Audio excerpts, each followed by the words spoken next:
Na medida em que a ciência avança, a percepção da humanidade sobre si mesma muda. Isso significa que toda vez que a gente descobre uma coisa nova sobre o funcionamento do universo, a gente se coloca numa posição diferente diante desse mesmo universo. Às vezes, somos instrumentos nas mãos de um Deus nem sempre tão bondoso assim. Às vezes, somos engrenagens minúsculas dentro de uma imensa máquina. E às vezes, somos a manifestação de ondas ou partículas, ou até as duas coisas ao mesmo tempo. A ciência tem sido determinante para os rumos da espiritualidade. É o que fica claro nesse livro aqui, O Caldeirão Azul, do premiado físico Marcelo Gleiser.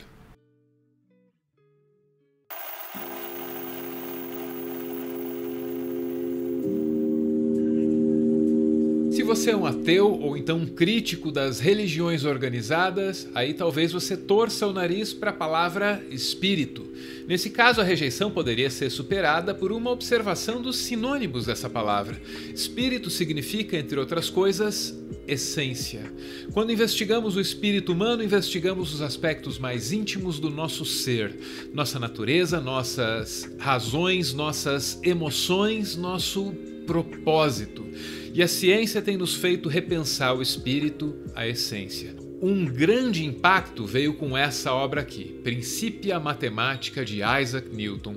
De quarentena, durante a epidemia de peste bubônica, Newton descreveu com equações relativamente simples, porém revolucionárias, como a gravidade funciona, o que nos leva a entender a órbita dos planetas, que por fim nos leva a contemplar o universo como uma grande e precisa máquina. Uma engrenagem se encaixa na outra, tudo funciona em uma harmonia perfeitamente ordenada e, portanto, previsível. Aí, o que é você no meio disso? Engrenagem, claro, porque se o universo é uma máquina funcionando com a precisão de um relógio, engrenagem é tudo que há. Religioso como qualquer homem de sua época, Newton estabeleceu que o inventor e o dono dessa máquina é Deus. Ele coloca no livro dele, que se chama Princípios Matemáticos da Filosofia Natural, né, que Deus é o grande arquiteto, não só o arquiteto do universo, como ele age, na verdade ele usa o pronome ele, age diretamente para corrigir probleminhas que vão aparecendo quando os planetas vão girando em torno do Sol. Então o Deus não só criou o universo, como ele atuava no universo. Tá? E o que foi acontecendo?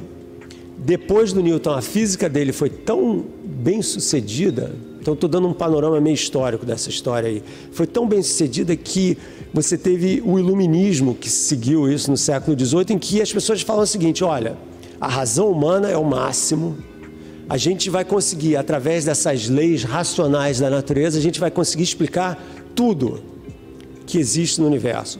Tudo é mecânica, tudo são partículas e forças se manifestando e se movimentando no espaço.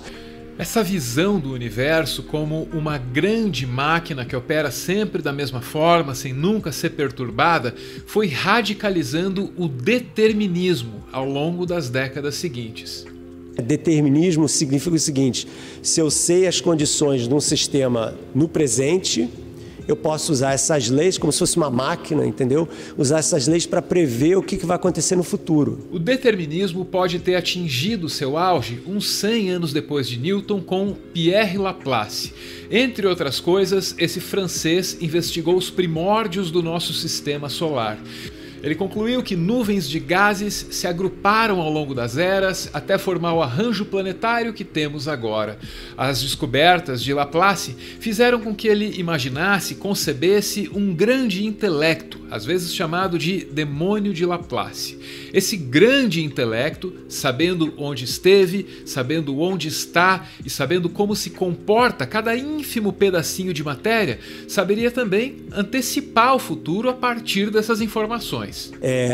E ele então disse o seguinte, que para ele, se existisse uma supermente, Olha a ideia do cara. Se existisse uma supermente que soubesse a posição e a velocidade, de todas as partículas que existem, então as partículas das quais nós somos feitos, nossos cérebros são feitos, o Sol, as estrelas, se existisse uma supermente que soubesse aonde estava tudo no universo, essa supermente poderia prever o futuro de tudo. O auge do determinismo também pode ter sido o auge de uma certa arrogância da ciência.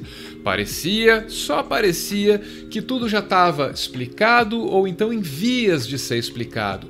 A razão estava roubando os mistérios do mundo. Obviamente, houve um ou outro movimento de reação a esse assalto.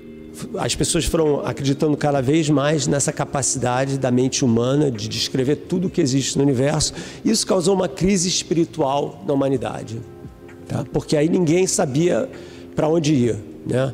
Então, por exemplo, apareceram os românticos que começaram a falar, mas espera aí, e o amor? E a dúvida? E os valores humanos, né? Como é que fica isso? A ciência explica isso, né? Então, quer dizer, foi uma crítica, vamos dizer, a esse racionalismo. Bom, eventualmente algumas áreas da ciência acabaram roubando mais mistérios dos românticos. Tem neurocientista por aí investigando o amor, por exemplo. Acontece que nem sempre a ciência avança em direção à certeza. Às vezes, ela avança em direção a novas dúvidas. Foi o que aconteceu no começo do século XX, quando a humanidade ganhou acesso às menores escalas da matéria. A física quântica descobriu um mundo novo e cheio de incertezas. Ao acessar esse mundo novo, todo o determinismo caiu por terra. É que na física quântica nada é, tudo pode ser.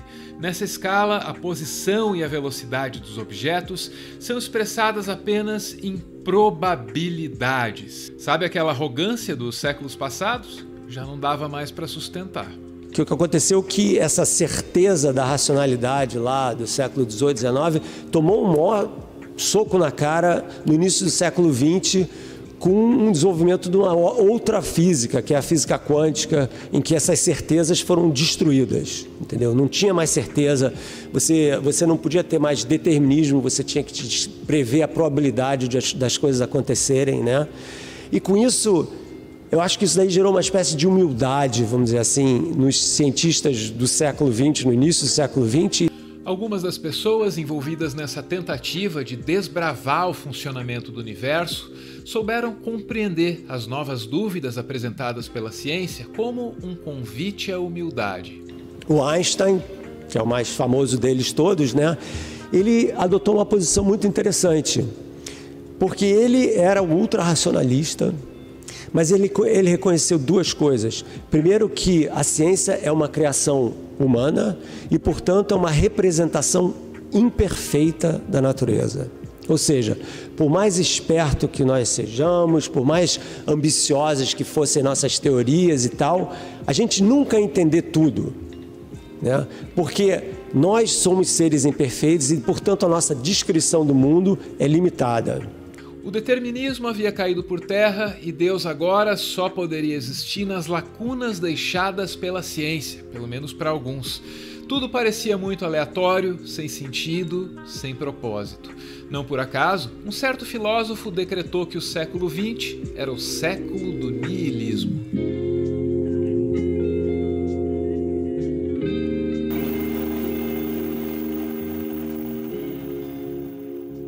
Uma das habilidades mais preciosas da nossa espécie é a de contar histórias, a de compor significados. Agora, nessa coisa de contar histórias, mora uma pegadinha. Você pode partir dos mesmos fatos para criar narrativas completamente diferentes. Por exemplo, tudo que você acabou de ouvir sobre os avanços da ciência e as suas repercussões filosóficas pode servir para contar a história da nossa insignificância.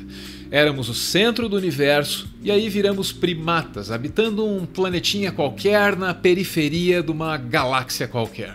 Então, a gente era o centro de tudo, mas aí a gente virou um planeta, né? Porque o Copérnico disse que a gente vai em torno do Sol, mas aí o Sol também não é nada demais, é uma estrelinha não muito importante.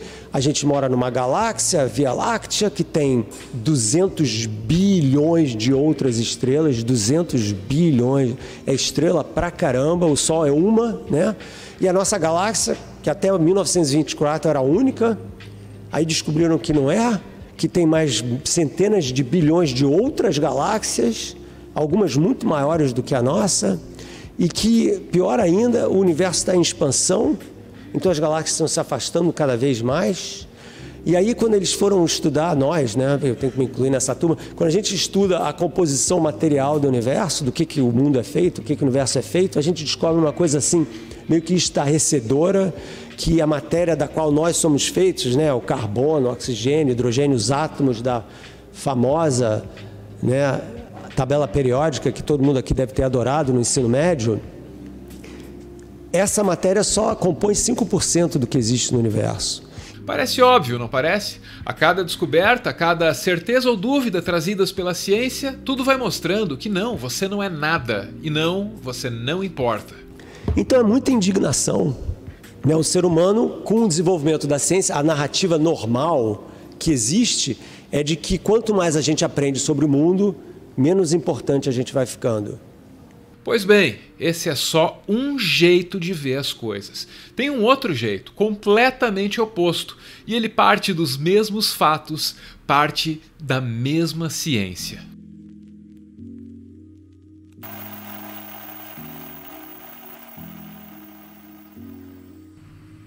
Esse é o planeta Terra. Considerados os padrões do universo, esse é um lugar estranho. Só para começar, ele tem uma lua, uma única lua, o que é bem esquisito. Marte tem 2, Júpiter tem 79, Saturno tem 82. Com uma única lua e do tamanho certinho, a Terra se torna estável, girando num eixo inclinado de 23 graus, o que nos dá as 4 estações do ano. É um tipo muito raro de equilíbrio. Quanto mais a gente observa o universo, mais a gente se toca de que, caramba, a gente está num lugar único, ou então no mínimo muito, muito raro. Cada um desses mundos é completamente diferente dos outros. Okay? Nenhum planeta no universo é igual ao outro. Por quê? Porque a história do planeta depende de como o planeta surgiu, da distância que ele está da estrela, das colisões que foram acontecendo enquanto o planeta foi evoluindo. Então você olha para Marte, você olha para Vênus, você olha para Júpiter, são planetas completamente diferentes um do outro. Então, certamente não existe outro planeta Terra no universo. A existência do planeta Terra, com as características que ele tem, já é absolutamente improvável. Mas mais improvável ainda é a sequência de acontecimentos que fez com que nesse lugar a vida surgisse e evoluísse até chegar num tipo muito específico de macaco que é capaz de escrever, editar e subir um vídeo na internet, embora ele seja limitado. Se você muda alguma coisa na história do planeta Terra, por exemplo, a extinção dos dinossauros, para dar o exemplo mais famoso, né? 65, 66 milhões de anos atrás, bum, caiu um asteroide lá na península de Yucatán, no México, né? E acabou com 50% da vida na Terra, incluindo todos os dinossauros. E os mamíferos que existiam, mas eram subdominantes, eram principalmente roedores, ratinhos e tal, ficaram sem predadores e a Terra toda se reformulou, a sopa genética foi toda reciclada, vamos dizer assim, e eventualmente deu na gente. Se esse asteroide não tivesse caído, a gente não ia estar aqui. Na medida em que o universo foi nos parecendo mais e mais imenso, nosso planeta foi nos parecendo mais e mais raro. Dessa percepção, pode-se tirar a conclusão de que a humanidade pode ser tudo, menos insignificante. Isso daí faz com que a gente volte a ser, na minha opinião, o centro do universo. Porque se a gente não fosse importante, a gente não ia estar pensando nessas coisas. Nossa espécie é dona de uma das coisas mais preciosas que o universo já criou. Uma esfera monumental e improvável, cuja história está repleta de coincidências maravilhosas e, por que não dizer, milagrosas. A essas alturas, temos o poder para fazer com esse lugar o que bem entendermos. Bilhões e bilhões de anos foram necessários para estarmos aqui e agora, com a consciência de que somos um tesouro luminoso perdido numa vastidão escura. Seria uma pena se a gente pudesse destruir tudo isso num único segundo.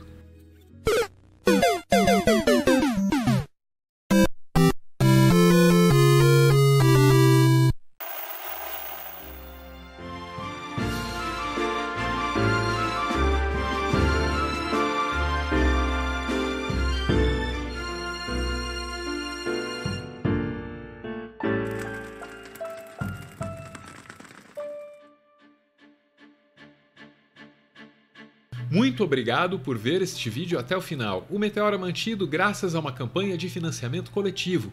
Quem participa aparece aqui no finalzinho para receber o nosso agradecimento e para homenagear quem ama.